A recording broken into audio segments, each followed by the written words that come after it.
নমস্কার, আপনারা দেখছেন ডি পাবলিক জোন। আজকের সকালের বিশেষ খবর হল, অসমে গত 5 দিন ধরে চলা গ্যাস লিকের ঘটনা ক্রমশ উদ্বেগজনক হয়ে উঠেছে। পরিস্থিতি নিয়ন্ত্রণে আনতে well and natural gas corporation একটি বিশেষ সংকট মোকাবিলা দল মোতায়েন করেছে। এই দুর্ঘটনা ঘটেছে অসমের তিনসুকিয়া জেলার আওরেলি এলাকায়, যেখানে একটি তেল ও গ্যাস উত্তোলন কেন্দ্রে হঠাৎ গ্যাস লিক শুরু হয়। ONGC জানিয়েছে, গ্যাস লিক বন্ধ করতে বিশেষজ্ঞদের নিয়ে গঠিত একটি টেকনিক্যাল টিম ঘটনাস্থলে কাজ করছে।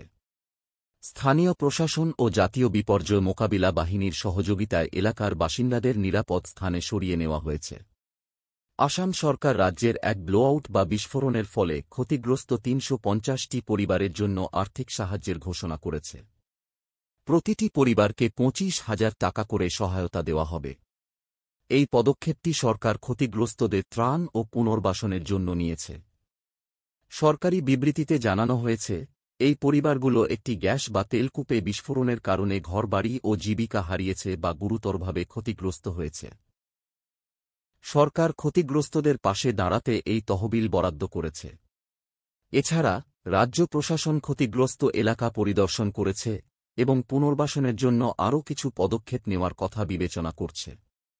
আসামের মুখ্যমন্ত্রী হিমন্ত বিশ্ব শর্মা ঘোষণা করেছেন যে ভারতের অন্যতম প্রধান বেসরকারি এয়ারলাইন্স ইন্ডিগো শীঘ্রই আসামের একাধিক শহরের সঙ্গে দেশের বিভিন্ন গুরুত্বপূর্ণ শহর বা কেন্দ্রের মধ্যে নতুন রুট চালু করতে চলেছে। এই পদক্ষেপের মূল উদ্দেশ্য হল আসামের বিমান যোগাযোগ ব্যবস্থাকে আরও উন্নত করা এবং রাজ্যের অর্থনৈতিক ও পর্যটন সম্ভাবনাকে বৃদ্ধি করা। মুখ্যমন্ত্রী বলেন, এই নতুন বিমান রুটগুলো চালু হলে আসামের মানুষের যাত্রা আরও সহজ ও দ্রুত হবে। একই সঙ্গে এটি রাজ্যে বিনিয়োগ ও ব্যবসার নতুন সুযোগ সৃষ্টি করবে। সাবেক মার্কিন প্রেসিডেন্ট ও রিপাবলিকান পার্টির 2024 সালের প্রেসিডেন্ট প্রার্থী ডোনাল্ড ট্রাম্প সম্প্রতি এক গুরুত্বপূর্ণ বৈঠকের জন্য প্রস্তুতি নিচ্ছেন। তিনি শিগগিরই সাক্ষাৎ করবেন পাকিস্তানের সেনাবাহিনী প্রধান জেনারেল আসিম মুনিরের সঙ্গে।